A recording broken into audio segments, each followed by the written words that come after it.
once again to the video.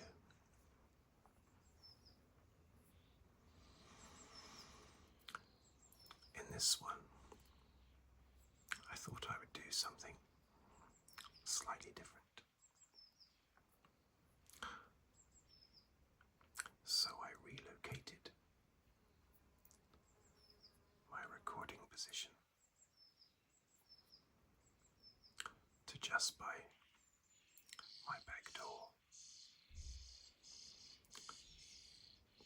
that leads onto my garden. And I have the back door open so that hopefully you can hear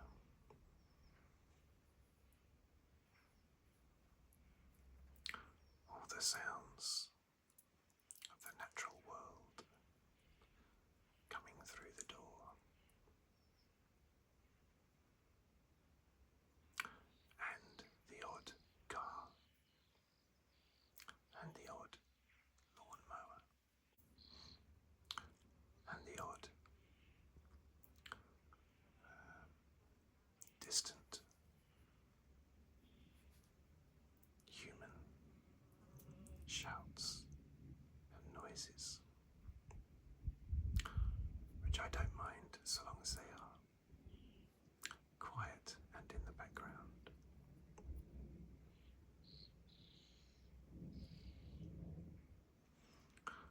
Now, we can't hear them at the moment, but I love the sound of sparrows this time of year. Oh, is that a baby crying, toddler crying, calling out, something like that, I think. There's a plane going over. Every now and again, the breeze blows my camera stand, which is why it's wobbling every now and again.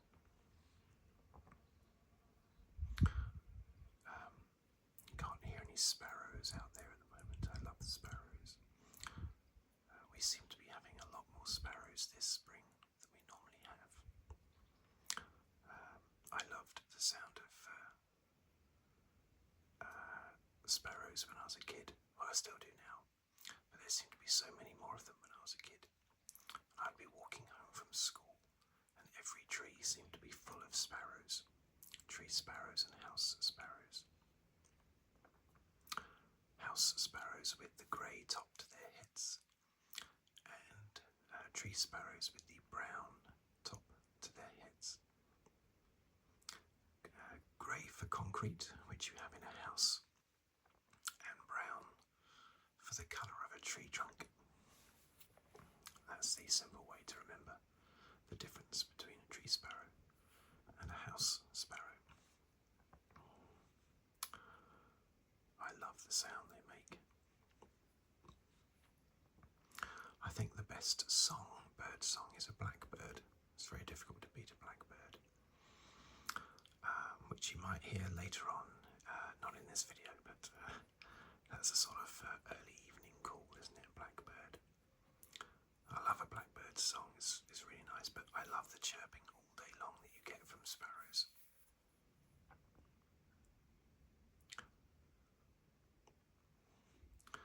There are bees and wasps and unfortunately flies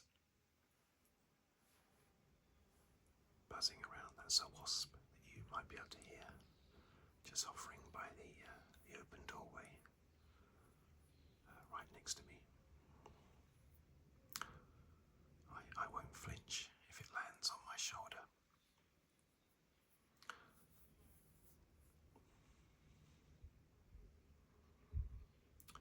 I'm very calm in those sort of situations. If a big bee landed on my head, I would, attempt to carefully remove it. I wouldn't flinch. Totally different with spiders, though. I had a giant house spider on my shoulder once, and I saw it out of the corner of my eye, and I actually ripped my shirt, getting my shirt off in desperation. The spider was okay, but it crawled off after I threw my shirt on the ground. But I had to get the shirt off my head, and I actually ripped it in my haste. I didn't have time to get the spider off my shoulders, so I just decided to get rid of the shirt instead. As I say, the spider was perfectly fine. Yeah, but I only lose my cool a little bit with spiders. I can catch them, with the old glass and cardboard routine. But if I have one on me and I can't immediately calmly get rid of it, like if it's on my leg, I could calmly flick it off. But when it's on your shoulder, just about to crawl onto your neck, and you just see it out of the corner of your eye, you just have a split second to react. Yeah, anyway, there's bees and wasps and flies buzzing around just by the entrance to the garden. It's a lovely sunny day, blue skies.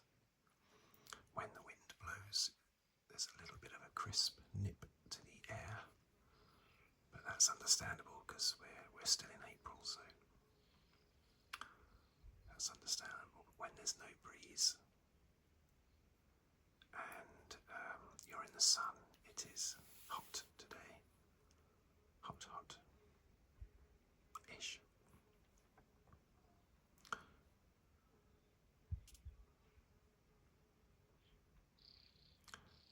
Where are these sparrows? Come on, sparrows.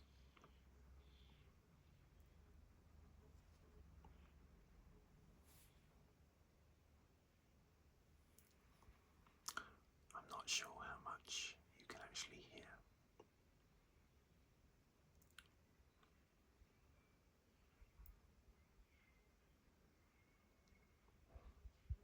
There's a dog barking. All of these sounds, I think, are nice. Just the ambient.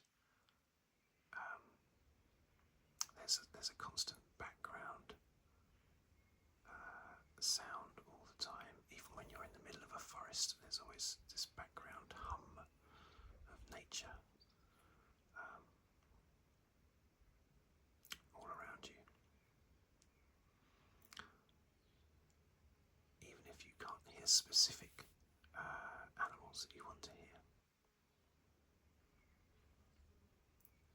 It's just extremely relaxing.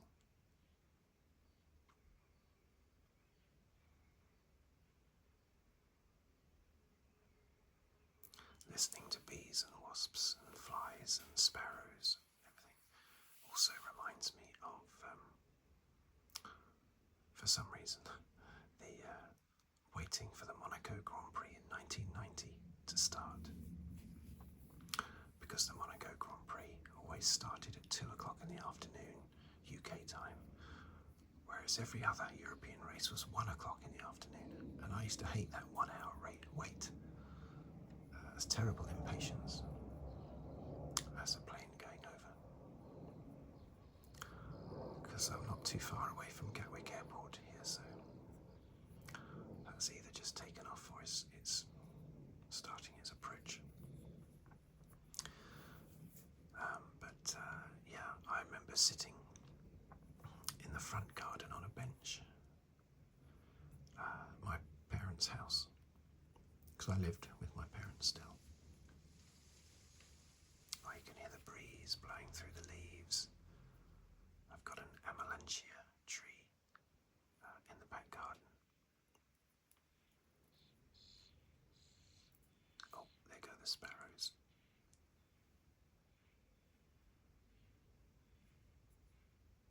I think there's a lot of them in a tree. Not far from the end of my garden, in someone else's front garden. But that was nice just now, some sparrows and the breeze blowing through the amelanchier tree. Anyway, yeah, I was sitting on a bench in the front garden of my parents' house. I was only 19, well, I hadn't quite turned 19. And I remember sitting there in lovely May sunshine, bees wasps and the flies and the birds all buzzing around me, and the sound of my dad doing something. He was also in the front garden doing something. But I was just, instead of enjoying it, which I would do now, back then I was impatient and kept looking at my watch every minute, counting down to when the coverage would start. But you see, back then you didn't have like an hour and a half's coverage before the race started. You just turned on Sunday Grandstand, and when it was time for the formation lap, they would go to the race, basically. So they would only go to the race about a few minutes before the race started. So I was ticking down, waiting for 2 o'clock. And I remember it being a torturous wait at the time, but now I look back at it with fondness, because it was so nice sitting on the bench. In hindsight, it was very nice.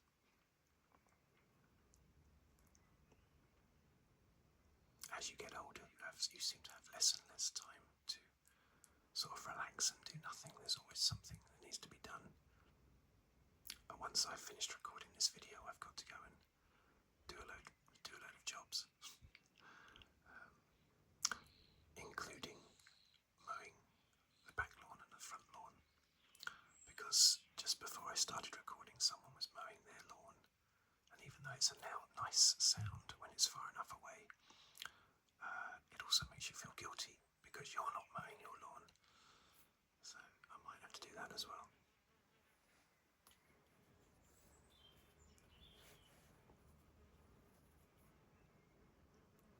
That's a big wasp. Came in, buzzed me like he buzzed at the tower, like Tom Cruise in Top Gun. He buzzed at the tower being me, and then he went out again.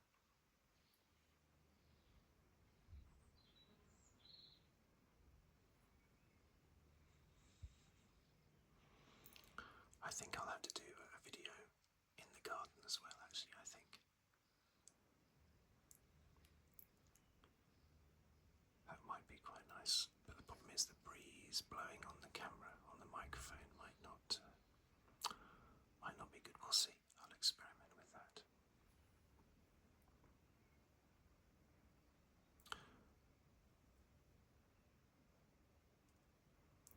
Sparrows have gone quiet again. Oh, hang on.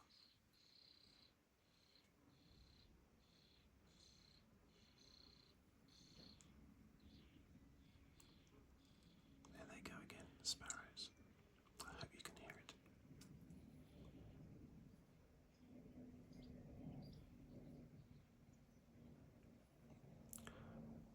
Okay. Right, I think I'll go now though. So, thank you for watching. Thank you for listening. If you'd like to subscribe, please do so. Or like the video, or comment on the video, or even leave a tip on the thanks button below the video. But basically, thank you for watching and listening, and I'll see you on the very next video, hopefully. Goodbye for now.